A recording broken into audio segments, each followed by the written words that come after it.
The lights in the tribunal chamber dimmed as Zekthara walked slowly to the witness stand. His forearms trembled slightly as he gripped the rail with his lower hands. The upper arms hung loose at his sides, showing the deep scars that marked him as a veteran of the human war. Every alien in the room knew those scars. They were burns from human plasma weapons, and they never healed properly. Zekthara's large black eyes swept across the room, taking in the faces of judges from 12 different species. They all wanted to hear his story. They all needed to understand what had happened during those terrible months when humanity showed the galaxy what real war looked like. The Valian commander cleared his throat and began to speak. His voice was rough from the damage his vocal cords had taken during the siege of Kepler Station. I served in the Galactic Defense Force for 43 years before I ever heard the word human, Zekthara said. I fought pirates in the Outer Rim. I put down rebellions on 6 different worlds. I thought I knew war. I was wrong. He paused and looked down at his scarred hands. The humans came to us in the year 2387. Their ship was small and old compared to our vessels. It looked like something our ancestors might have built centuries ago. The ship was called the Liberty Bell. We thought it was a joke name at first. What kind of military force names their ship after a broken piece of metal? The room was completely silent. Every being present had heard pieces of this story, but never from someone who had been there from the beginning. Captain Jake Morrison commanded the Liberty Bell. He was a tall human with gray hair and kind eyes. When he came aboard our flagship for the first meeting, he brought gifts. Simple things, coffee beans from their homeworld, books of human poetry, a small flag made of cloth that he said represented his nation. Zekthara's voice grew softer, almost sad. Captain Morrison spoke quietly. He smiled often. He asked about our families, our culture, our history. He seemed genuinely interested in peaceful relations. He never asked about our military capabilities. He never inquired about our weapons or our defenses. We thought this proved that humans were naturally peaceful. The commander shifted in his seat, his damaged leg causing him obvious pain. Morrison brought with him a woman named Lisa Rodriguez. She served as their liaison officer. Lieutenant Commander Rodriguez was perhaps the most dangerous human I ever met, though I did not understand this at the time. She spoke 17 different galactic languages fluently. She knew our customs better than some of our own people. She remembered the names of every alien she met, along with details about their personal lives. Zekthara looked directly at the lead judge, an elderly Centaurian female. Rodriguez would spend hours in our libraries, reading everything she could find about galactic history. She studied our wars, our political systems, our trade routes. When anyone asked her about this, she would smile and say she wanted to help humanity find its place in galactic society. We believed her. We thought she was simply being thorough. The old warrior's hands clenched into fists. What we did not realize was that Rodriguez was creating detailed intelligence files on every species in the galaxy. She was mapping our weaknesses, studying our military doctrines, and identifying critical infrastructure targets. While we saw her as a friendly diplomat, she was actually the most effective spy in galactic history. Zekthara stood up slowly and began pacing behind the witness stand, his movements careful and measured. The Galactic Council welcomed Earth into our community with great ceremony. We assigned them several agricultural worlds on the outer edges of civilized space. These were planets that other species had rejected as too difficult to colonize. Poor soil, harsh weather, limited resources. We thought we were being generous by giving these worlds to the humans. He stopped pacing and faced the tribunal again. Captain Morrison accepted these worlds with gratitude. He thanked the Council for their kindness. He promised that humanity would work hard to prove themselves worthy of membership in galactic society. He seemed so humble, so eager to please. It made us feel superior, protective even. The commander's expression darkened. For 3 years, we watched the humans establish their colonies. They sent out ships filled with families, farmers, and engineers. They built settlements on worlds that had defeated our best terraforming efforts. Commander Alex Turner ran the main human colony on Kepler 442b. This planet had been declared unsuitable for habitation by 4 different species. Zekthara gestured with one of his upper arms. Turner was a quiet man with steady hands and careful eyes. He wore simple clothes and spoke in technical terms about soil composition and weather patterns. He seemed like nothing more than an administrator trying to make the best of a difficult situation. His people worked from dawn to dusk, transforming barren ground into fertile farmland. The witness paused to drink water from a specially designed container that accommodated his alien physiology. Within 2 years, Turner's colony was producing more food than they could consume. They began shipping surplus crops to other human settlements and even started selling to alien traders. The council praised this as an example of human determination and hard work. We congratulated ourselves on successfully integrating another species into galactic civilization. Zekthara's voice became bitter. What we failed to understand was that Turner was not just a colonial administrator. He was a military engineer with 20 years of experience in planetary fortification. Every farm he built could be converted into a defensive position within hours. Every barn contained hidden weapons caches. Every irrigation system could be used to transport personnel and equipment without detection. The old soldier looked around the courtroom, making eye contact with as many judges as possible. The humans spread throughout the outer systems like seeds on fertile ground. They established mining operations on asteroids that other species had ignored. They built research stations in remote sectors where few aliens ever traveled. They created a vast network of seemingly innocent civilian installations. He held up one of his scarred hands. Dr. Maria Santos was the leading xenobiologist assigned to study human integration. She filed regular reports about human behavior and social patterns. At the time, we thought her work was routine scientific observation. Now I know that doctor. Santos was one of the few aliens who understood what the humans were really doing. Zekthara's voice dropped to almost a whisper. Dr. Santos tried to warn us. In her final report before the war began, she wrote that human silence was impossible. She had observed that humans were constantly communicating, constantly planning, constantly moving. They were never truly still or quiet for more than a few minutes at a time. He looked down at the floor. She told the council that if humans ever went completely silent, it would mean they were preparing for something terrible. The council dismissed her concerns as the paranoid ramblings of a scientist who had spent too much time studying an alien species.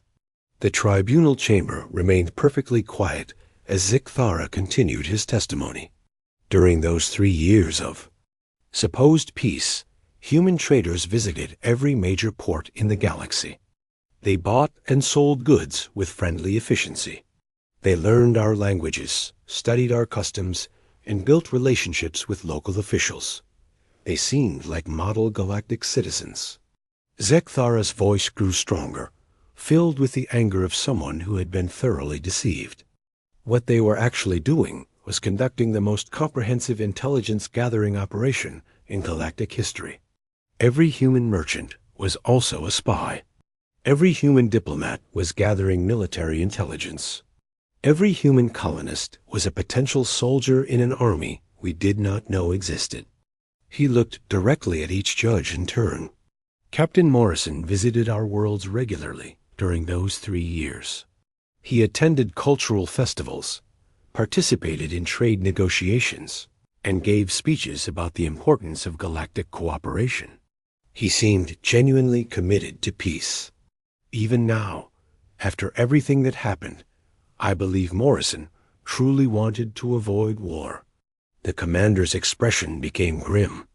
But Morrison was also a career military officer who understood that peace is only possible when you are prepared for war. While he spoke of friendship and cooperation, he was also ensuring that humanity would be ready if that friendship was ever betrayed. Zekthara sat down heavily in the witness chair. For 3 years, we thought we knew the humans. We thought they were weak, peaceful, and grateful for our protection. We were completely, catastrophically wrong. The humans we met during first contact were not representatives of a naive species seeking guidance. They were advanced scouts for the most effective military force the galaxy had ever seen. He closed his large black eyes for a moment. When the war finally began, we learned that everything we thought we knew about humanity was a carefully constructed lie. Captain Morrison, Lieutenant Commander Rodriguez, Commander Turner, and all the other humans we had come to know were not who they pretended to be. They were soldiers, spies, and strategists who had spent 3 years preparing for a war they hoped would never come. Zekthara opened his eyes and looked at the judges with an expression of profound sadness. The tragedy is that if we had simply left them alone, there never would have been a war. The humans were content to build their lives on the worlds we had given them. Zekthara reached for his water container again, his hands shaking more noticeably now. The tribunal waited patiently as he gathered his strength to continue. When he spoke again, his voice carried the weight of terrible memories. The war began. Because of greed, he said simply. The hegemony of Sarkar discovered massive deposits of rare minerals beneath the human settlements on Kepler 442b. These minerals were worth more than the entire annual budget of most galactic governments. The old commander's scarred face twisted with disgust. General Vashtak of the Sarktarian Ninth Fleet was ordered to relocate the human colonists. The hegemony viewed this as a simple administrative task. They had moved dozens of species from their homeworlds over the centuries. No one had ever resisted. No one had ever said no. Zekthara stood up and began his slow pacing again. General Vashtak was a career officer with an impressive record. He had served in 17 different conflicts and had never lost a battle. He commanded over 200 warships and had enough firepower to destroy entire planets. In his mind, removing a few thousand human farmers would be the easiest assignment of his career. The witness paused at the far end of his pacing route. The general sent a formal notice to the human colonial government. The message was polite but firm. All human settlements in the Kepler system would be evacuated within 30 days. The humans would be compensated for their losses and relocated to other worlds. The hegemony would take possession of Kepler 442b for mining operations. Zekthara turned to face the tribunal. Commander Alex Turner responded on behalf of the human colonists. His message was even shorter than the hegemony's ultimatum. Turner simply wrote back, "Request denied. These are our homes. We will not abandon them." A murmur went through the courtroom.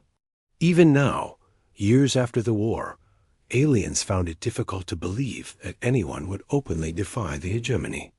General Vashtak was surprised by this response, but not concerned. He had dealt with stubborn species before. He sent a second message, this time including detailed images of his fleet. He wanted the humans to understand exactly how hopeless their situation was. Zekthara's voice grew darker. Turner's second response was even shorter than his first. He sent back a single word, "No." The commander stopped pacing and gripped the rail of the witness stand. At this point, General Vashtak became angry. No primitive species had ever shown such disrespect for Sarktarian authority. He decided to make an example that would teach the humans proper humility. He ordered his fleet to intercept human shipping. In the Kepler system, Zekthara's breathing became labored as he recalled the next part of his testimony.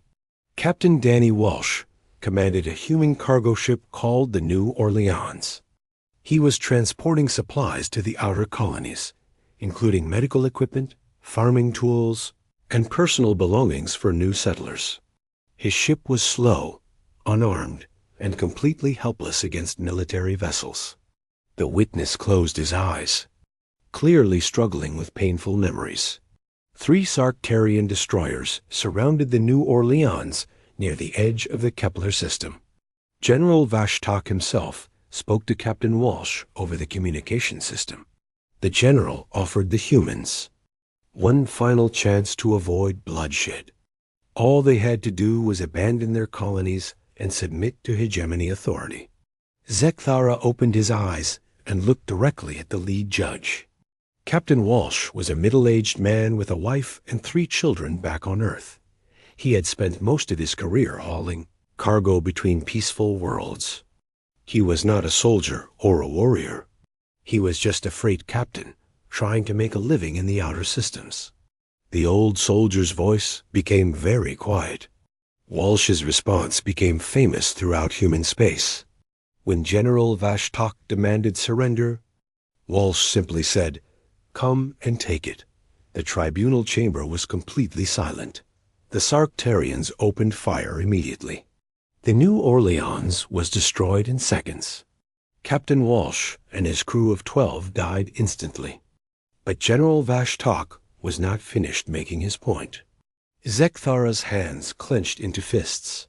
Over the next 6 hours, Sarktarian forces intercepted and destroyed 2 more human cargo ships.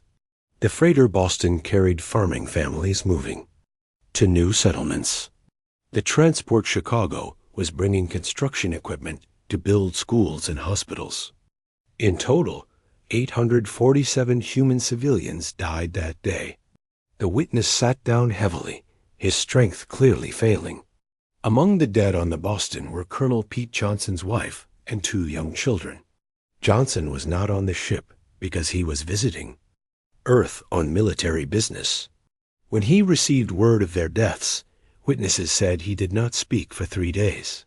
Zekthara looked up at the ceiling of the tribunal chamber. General Vashtak was pleased with his demonstration. He sent a message to all human settlements in the system, including detailed recordings of the ship destructions. He informed the colonists that they had 24 hours to begin evacuation or face the same fate. The commander's voice became hollow.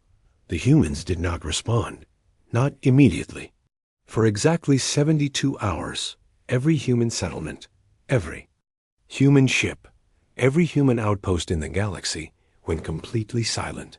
No communications, no movement, no activity of any kind. He leaned forward in his chair. This was not normal human behavior. Dr. Maria Santos had been studying humans for 3 years, and she had never observed anything like this. Humans were naturally social creatures who communicated constantly. They sent messages to their families, filed reports with their supervisors, and maintained regular contact with their home worlds. Zekthara's scarred hands trembled as he continued. Dr. Santos immediately sent an emergency report to the Galactic Council. She warned them that this silence was completely unnatural for humans. She said that if humans had stopped all communication, it meant they were preparing for something unprecedented. The witness stood up again, moving more slowly than before. The council dismissed Dr. Santos's concerns. They believed the humans were simply paralyzed by fear after seeing what had happened to their cargo ships. Some council members even suggested that humanity might have suffered a complete societal collapse from the shock of losing 3 vessels. Zekthara's laugh was bitter and humorless. General Vashtak was confident that the silence meant victory. He sent messages throughout hegemony territory, boasting that he had successfully broken human resistance without even needing to attack their colonies. He recommended that the hegemony take immediate possession of all human worlds, while the species was still in shock. The old soldier looked around the courtroom, studying the faces of the judges. During those 3 days of silence, we had no idea what the humans were actually doing. We assumed they were cowering in their homes, afraid to even use their communication systems. We thought they were waiting for us to tell them what to do next. His voice dropped to a whisper. We were wrong. During those 72 hours of silence, humanity was making a decision. Not just the colonists in the Kepler system, but every human in the galaxy. They were deciding whether to continue living as peaceful farmers and traders, or to become something else entirely. Zekthara sat down again, his movements careful and deliberate. On the morning of the fourth day, General Vashtok received a message from Commander Turner on Kepler 442b. It was the first human communication in 3 days. The message was short and simple. We have made our choice. The witness paused to drink water, his hands shaking so badly that he spilled some on his clothes. General Vashtok demanded clarification. He wanted to know if this meant the humans were ready to surrender. Turner's response arrived within minutes. It contained only coordinates for a location in deep space outside the Kepler system. Zekthara. Voice became very quiet. The general was curious about these coordinates. He sent a patrol ship to investigate. What they found there changed everything. The patrol ship discovered the wreckage of 17 Sarktarian vessels, including 2 heavy cruisers and a command carrier. The tribunal chamber erupted in shocked murmurs. Several judges leaned forward, clearly surprised by this revelation. The destroyed ships belonged to a hegemony patrol fleet that had been operating in a completely different sector. They had no connection to the Kepler operation. Their destruction made no tactical sense. General Vashtok could not understand how or why these ships had been destroyed. Zekthara looked directly at each judge. Commander Turner sent a second message to General Vashtok. This message contained detailed information about the destroyed patrol fleet, including the names of the dead officers and the exact weapons used to kill them. Turner knew things that should have been impossible for any human to know. The witness stood up one final time. The message ended with a simple statement. Every human ship you destroyed contained someone's family. Now you understand what that means. Zekthara's voice grew stronger as he reached the climax of this part of his testimony. General Vashtok finally realized that he had made a terrible mistake. The silence had not been fear or paralysis. It had been preparation. While the Sarktarians were celebrating their easy victory, the humans had been mobilizing for war. He gripped the rail of the witness stand with all 4 hands. The humans had spent 3 years appearing weak and harmless. They had accepted poor worlds, worked without complaint, and showed gratitude for every small kindness. Zekthara's breathing became labored as he prepared to describe the events that would haunt him for the rest of his life. The tribunal waited in complete silence, sensing that they were about to hear something that would change their understanding of warfare forever. On the 4th day, after the silence ended, we received our first real glimpse of what humanity was capable of. Zekthara began, his voice barely above a whisper. Outpost Krill 7 was a Sarktarian listening post on the edge of human space. It was heavily fortified and manned by 200 of their best soldiers. The outpost had never been attacked in its 30-year history. The old commander struggled to find the right words. The attack began at exactly 0300 hours ship time. The security cameras recorded everything. What we saw in those recordings still makes no sense to me, even after all these years. Zekthara stood up slowly, his movements more careful than before. A single human female walked up to the main entrance of Outpost Krill 7. She was not wearing military armor or carrying heavy weapons. She looked like any other civilian colonist. The guards at the gate actually laughed when they saw her approaching. The witness paused, clearly struggling with the memory. Her name was Staff Sergeant Amy Chun. She was 26 years old and had spent the previous 2 years working as a communications technician on a human agricultural station. The Sarktarians knew her personally. She had helped repair their equipment several times and had always been friendly and helpful. Zekthara's hands began to shake again. Staff Sergeant Chun walked through the front gate of the outpost like she was visiting friends. The guards greeted her by name and asked what brought her to the station so early in the morning. She smiled and said she had an important message to deliver. The commander's voice dropped to almost nothing. Then she started killing them. The tribunal chamber was so quiet that the only sound was the hum of the ventilation system. The security. Recordings show Chun moving through the corridors of Outpost Krill 7 with impossible efficiency. She never hesitated, never missed a shot, never showed any emotion at all. She moved like death itself, calm and unstoppable. Zekthara sat down abruptly, his strength failing. 200 Sarktarian soldiers died in less than an hour. When reinforcements arrived from the nearest base, they found Chun sitting calmly in the command center. She had not tried to escape or hide. She was simply waiting for them. The witness looked up at the judges with hollow eyes.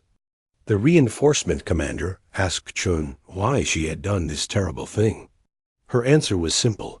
You killed Danny Walsh and 846 other innocent people. Now you know what it feels like to lose your friends. Zekthara's voice grew stronger as he continued. But the attack on Outpost Krill 7 was not an isolated incident. At exactly the same time that Chun was killing Sarktarian soldiers, human agents were activating all across the galaxy. People we had known for years suddenly revealed their true nature. The old soldier gestured with one of his upper arms. Commander, Rick Taylor had been operating as a simple cargo trader on the Centaurian homeworld for 2 years. He was well liked by the local merchants and had even married a Centaurian female. Everyone thought he was just another human trying to make a peaceful life in alien space. Zekthara's expression became grim. On the night that Chun attacked Outpost Krill 7, Taylor systematically destroyed the 3 largest Centaurian military shipyards. He used improvised explosives made from common household chemicals. The damage was so complete that it took the Centaurians 5 years to rebuild their naval construction capability. The witness stood up again and began his slow pacing. Similar attacks happened on dozens of worlds throughout the galaxy. Humans who had been living as peaceful civilians suddenly became deadly saboteurs. They destroyed military bases, communications centers, and supply depots with surgical precision. Zekthara stopped pacing and faced the tribunal. We realized that every human civilian in the galaxy was actually a trained soldier in disguise. For 3 years, they had been studying our defenses, mapping our installations, and preparing for this moment. They had turned our trust against us. The commander's voice filled with bitter admiration. The humans had created the perfect intelligence network. Their agents were not mysterious spies operating in shadows. They were ordinary people living normal lives, making friends, and becoming part of our communities. When the time came to act, they already knew everything they needed to know about their targets. Zekthara returned to the witness chair, moving more slowly than before. But the human sleeper agents were just the beginning. As the reports came in from across the galaxy, we began to understand that humanity's deception had been far more complete than we had imagined. He paused to drink water, his hands still trembling. Admiral Susan Blake emerged from the shadows to command the human war effort. None of us had ever heard of her before. She did not appear in any diplomatic records or intelligence files. As far as we knew, she did not exist. The witness looked directly at the lead judge. Admiral Blake commanded from the bridge of a ship called the Commonwealth. For 3 years, this vessel had been disguised as a mobile habitat for human researchers. It traveled freely throughout the galaxy, visiting scientific conferences and cultural exchanges. We had even provided it with escort ships on several occasions. Zekthara's voice became filled with awe and terror. The Commonwealth was actually a dreadnought-class warship with enough firepower to destroy an entire fleet. Its disguise was so perfect that our best military analysts had classified it as a harmless civilian vessel. We had been completely fooled. The old commander struggled to maintain his composure. Admiral Blake's first major action was the Battle of Tau Ceti. The Sarktarian Third Fleet was conducting routine patrol operations when the Commonwealth appeared on their sensors. The Sarktarian commanders were confused because the ship was supposed to be a research vessel. Zekthara's hands clenched into fists. The Commonwealth opened fire without warning or negotiation. In less than 20 minutes, it had destroyed 37 Sarktarian warships, including 2 heavy cruisers and the fleet command ship. There were no survivors. The witness looked around the courtroom, studying the shocked expressions on the judges' faces. This was our introduction to human military doctrine. They did not believe in fair fights or honorable combat. They believed in winning quickly and completely, using any advantage they could find. Zekthara's voice became hollow. Within a week of the silence ending, we realized that everything we thought we knew about humanity was a lie. Their peaceful colonies were actually military bases. Their trade routes were supply lines. Their diplomatic missions were intelligence-gathering operations. The commander stood up one more time, his movements slow and painful. Captain Jake Morrison, the same man who had come to us 3 years earlier with gifts and kind words, appeared on every major communication network in the galaxy. But he was no longer wearing civilian clothes or speaking in soft tones. Zekthara's voice filled with remembered fear. Morrison now wore the uniform of a human military officer. His gentle smile was gone, replaced by the cold expression of a professional soldier. When he spoke, his voice carried the authority of someone who expected to be obeyed without question. The witness gripped the rail of the stand with all 4 hands. Morrison's message was broadcast to every government in the galaxy simultaneously. He identified himself as Fleet Admiral Morrison of the Human Commonwealth Navy. He announced that humanity was now at war with the hegemony of Sarktar and any species that supported them. Zekthara's breathing became rapid and shallow. But the most terrifying part of Morrison's message was not his declaration of war. It was his revelation that humanity had known this moment would come from the very beginning. Every peaceful gesture, every trade agreement, every cultural exchange had been part of their preparation for war. The old soldier looked up at the ceiling of the tribunal chamber. Morrison explained that humans had learned from their own history never to trust in the goodwill of others. They had come to the galaxy hoping for peace, but they had prepared for war from the moment they made first contact. Zekthara's voice became very quiet. The Admiral ended his message with a warning that still gives me nightmares. He said that humanity had revealed only a small portion of their true capabilities. If the war continued, they would be forced to show the galaxy what they were really capable of. The witness sat down heavily, clearly exhausted by his testimony. Within days of Morrison's broadcast, human forces were operating throughout the galaxy. Ships that we had thought were cargo haulers revealed themselves to be warships. Colonies that we had dismissed as farming settlements became military staging areas. Zekthara closed his large black eyes. We had thought we were dealing with a primitive species that needed our protection and guidance. Instead, we found ourselves facing the most sophisticated military organization in galactic history. The humans had spent 3 years learning everything about us while revealing nothing about themselves. He opened his eyes and looked at the judges with an expression of profound sadness. The war had barely begun, and we already knew that we had made a terrible mistake. The humans were not going to be easy to defeat. They were not going to fight by our rules. Zekthara's voice broke completely as he prepared to describe the worst part of his testimony. Several judges leaned forward, though some looked like they wanted to leave the room. The old commander's forearms wrapped around himself as if he was trying to hold his body together. "What I am about to tell you will sound impossible," he whispered. "Even now, years later, I sometimes wonder if it was all a terrible nightmare. But the scars on my body remind me that everything I witnessed was real." The witness struggled to compose himself before continuing. The humans did not fight like any species we had ever encountered. They did not follow the accepted rules of galactic warfare. They turned every assumption we had about combat into a weapon against us. Zekthara looked at his scarred hands. Captain Tony Martinez commanded what the humans called Ghost Squadron. These were ships that appeared on our sensors as harmless debris or small asteroids.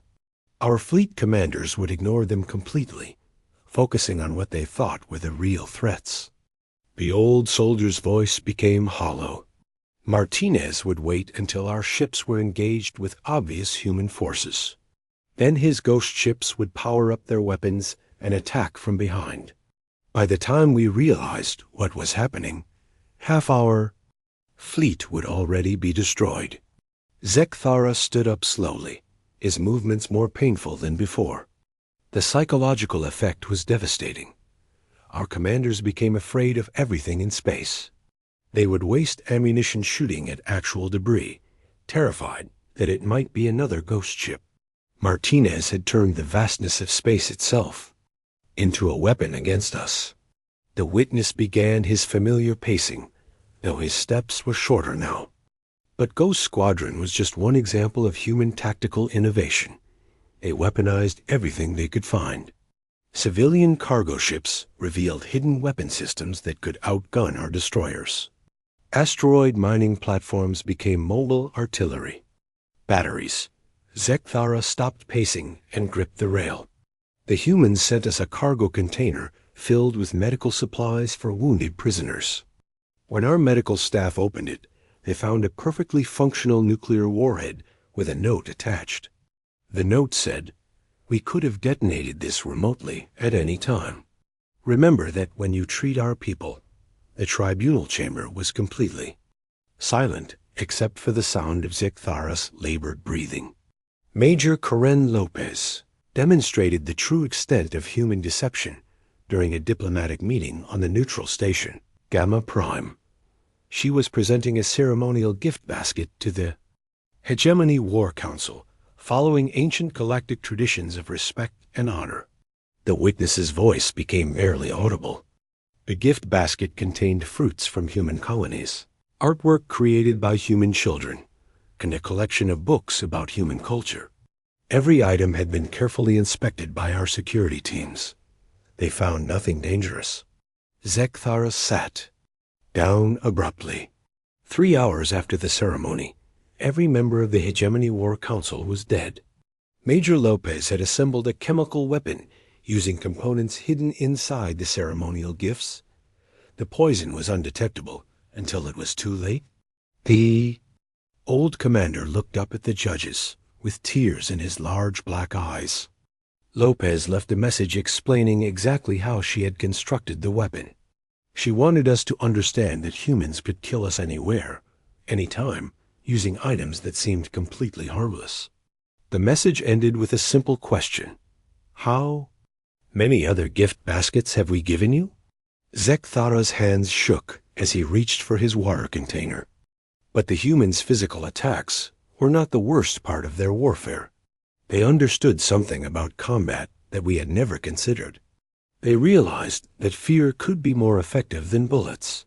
The witness drank water with obvious difficulty. The humans began broadcasting recordings of our soldiers' deaths back to our homeworlds. They sent detailed anatomical studies of our species' weaknesses to our military commanders. They played our funeral songs before attacking our ships. Zekthara's voice filled with remembered terror. Colonel Frank Rodriguez specialized in what the humans called psychological warfare. He would capture our officers and force them to watch live video feeds of their families on their homeworlds. Then he would explain in precise detail how human Agents could reach those families. The old soldier's entire body began to tremble. Rodriguez never actually harmed any families. He did not need to. The threat was enough. Our officers would break under the pressure, providing military intelligence just to protect their loved ones from an attack that might never come. Zekthara stood up again, moving like an old man despite his species' naturally long lifespan. The humans' understanding of fear extended beyond individual terror. They began operations designed to destroy our confidence in our own military leadership. The witness looked around the courtroom. Commander Steve Parker executed what they called Operation Mirror. Using captured Sarktarian ships and genetic disguises, human infiltrators convinced 3 separate hegemony fleets that they were under attack by enemy forces. Zekthara's voice became filled with bitter admiration. Parker's people broadcast false communications on hegemony frequencies. They created fake sensor readings that showed human ships where none existed. They manipulated our own technology against us with surgical precision. The old commander sat down heavily. In a single day, 3 hegemony fleets destroyed each other while the humans watched from a safe distance. Parker eliminated 60% of the Sarktarian navy without firing a single shot. Zekthara looked directly at each judge. This was when we realized that we were not just losing a war. We were being systematically dismantled by an enemy who understood warfare better than we had ever imagined possible.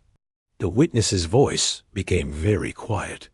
The humans studied our military doctrine and turned our own strategies against us. They knew our communication protocols better than our own officers. They predicted our tactical responses with perfect accuracy. Zekthara struggled to find the right words. Captain Betty Jones commanded a human intelligence unit that specialized in what they called information warfare. Her people would intercept our military communications and alter them slightly before passing them along. The old soldier's hands clenched into fists. Jones's alterations were so subtle that our officers never realized their orders had been changed. Units would arrive at the wrong coordinates, attack the wrong targets, or retreat when they should have advanced. We began to lose battles because we could not trust our own communication systems. Zekthara looked up at the ceiling. The humans weaponized our trust in each other. They made us paranoid and suspicious of our own allies. Fleet commanders would refuse to follow orders, believing they might be human tricks. Soldiers would hesitate to shoot at enemy targets, afraid they might actually be attacking their own forces. The witness's voice filled with despair. Within months of the war beginning, our military effectiveness had collapsed, not because we lacked weapons or ships, but because we could no longer function as a coherent fighting force. Zekthara stood up one final time.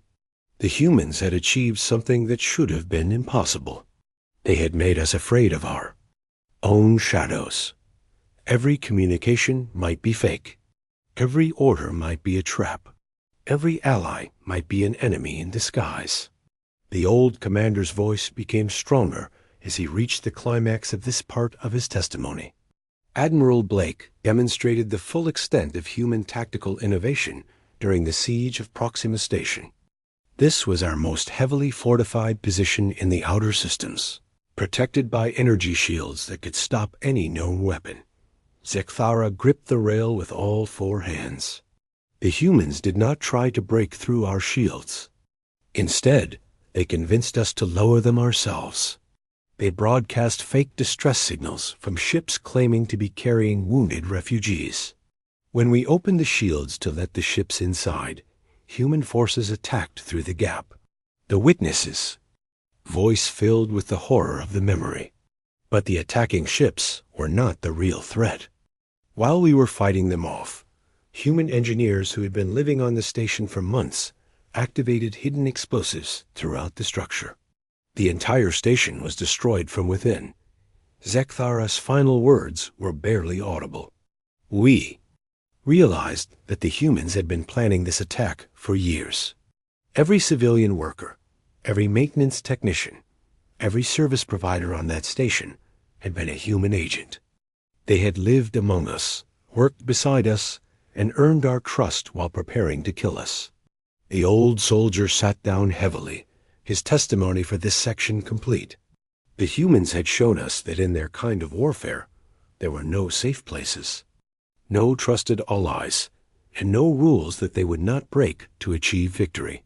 They had turned war itself into an art form, and we were their unwilling canvas. Zekthara closed his eyes, and they were just getting started. Zekthara's voice had become so weak that the tribunal had to adjust the sound system to hear him clearly.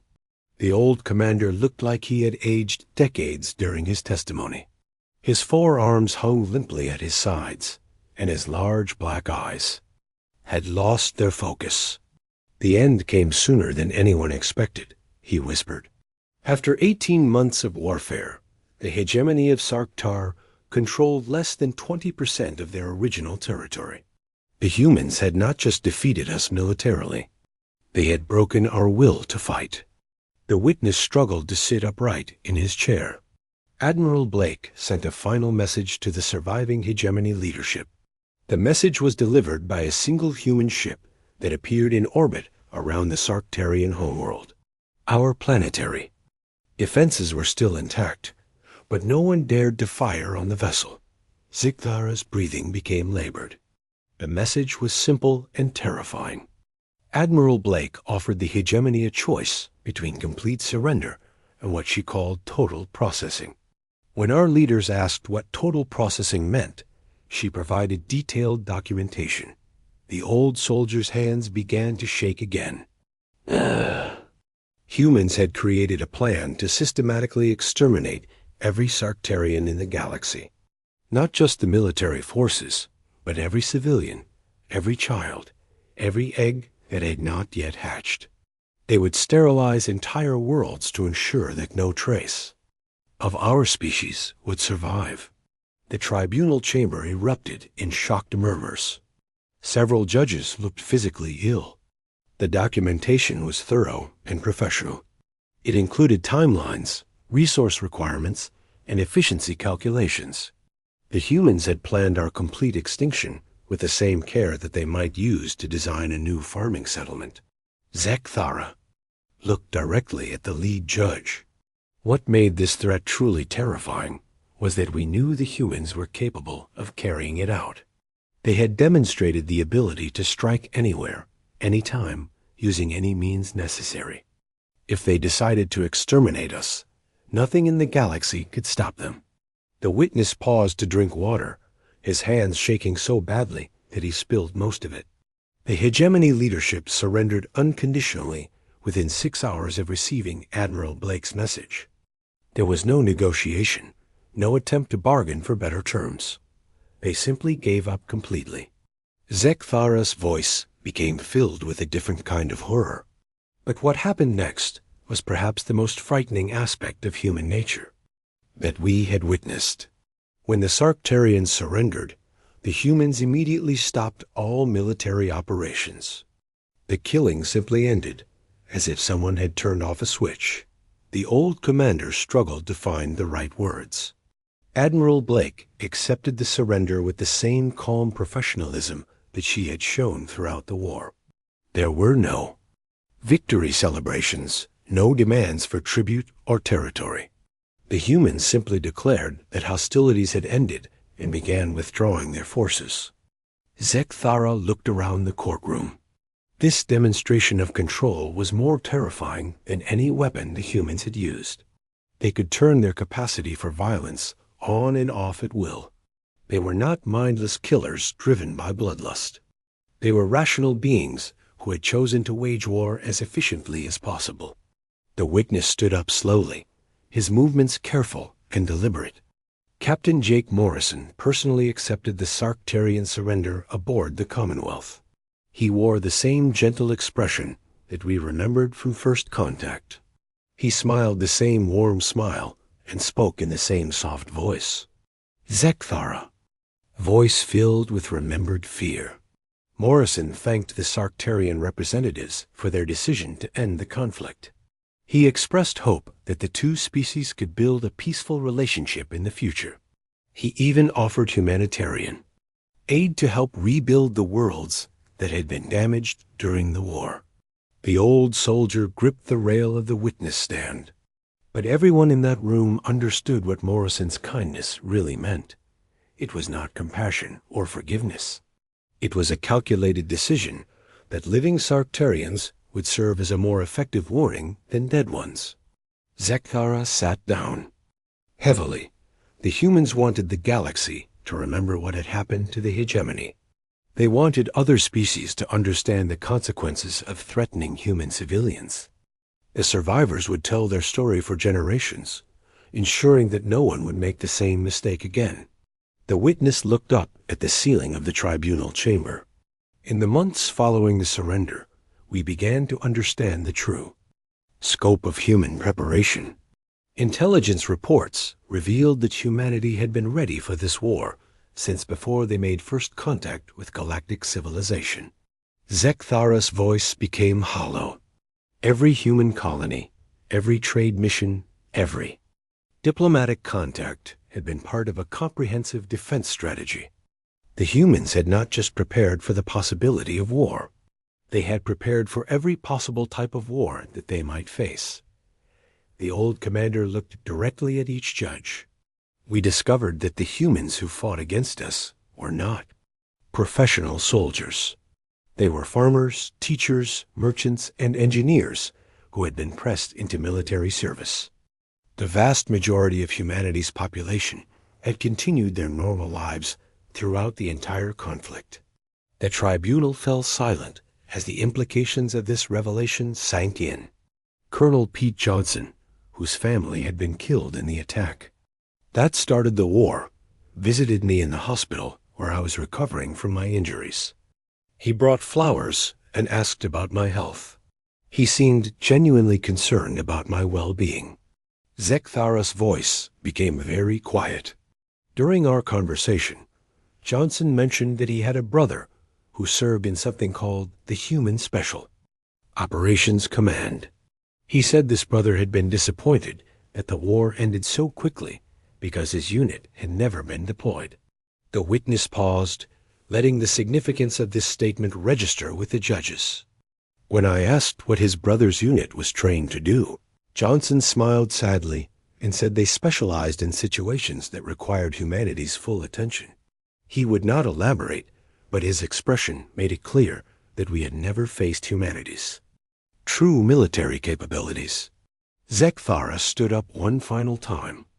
This was when I realized that everything we had witnessed during the war was just a small demonstration of human potential. The farmers and teachers who had defeated the greatest military force in galactic history were not even humanity's best. Warriors. The old soldier's voice filled with a fear that went beyond physical terror. Somewhere in human space, there were individuals who had trained for war their entire lives. People who had studied every form of combat that had ever existed. Soldiers who were waiting for a threat that would require their full attention. Zekthara looked around the courtroom one final time. The humans had not just won a war. They had demonstrated that they were the natural apex predators of the galaxy. Every other species would now measure themselves against human capabilities. Every military doctrine would be redesigned with human tactics in mind. The witness's voice became barely audible. But the most terrifying realization came from Dr. Maria Santos, the xenobiologist who had tried to warn us about human nature. In her final report, she noted that humans had shown remarkable restraint throughout the conflict. Zekthara's hands trembled as he continued. Dr. Santos calculated that the humans could have exterminated the Sarktarian species in a matter of weeks if they had chosen to do so. Instead, they had deliberately prolonged the conflict to minimize casualties on both sides while achieving their strategic objectives. The old commander's voice filled with despair. The humans had not fought us because they enjoyed violence. They had fought us because we had forced them to defend themselves. They had shown us exactly enough of their capabilities to ensure our surrender, while keeping most of their true power in reserve. Zigthara sat down for the final time. My testimony is complete, but my warning is not. Humanity has taken its place as the dominant species in this galaxy. They did not seek this position, but they will not hesitate to defend it. The witness looked directly at the lead judge. Every species in this room must understand one simple truth. The humans will allow use to continue existing in their universe as long as we do not threaten their people or their way of life. But if we ever forget the lessons of this war, they will remind us with the same efficient brutality that they showed the hegemony. Zekthara's final words hung in the air like a death sentence. We thought we were the apex predators of the galaxy. Then we met the humans and realized we had always been prey. The only question now is whether they will allow us to continue existing in their universe. The old soldier was led away from the witness stand, his testimony complete. The tribunal sat in stunned silence, finally understanding the true nature of the species that now dominated their galaxy dot in the space around the tribunal station.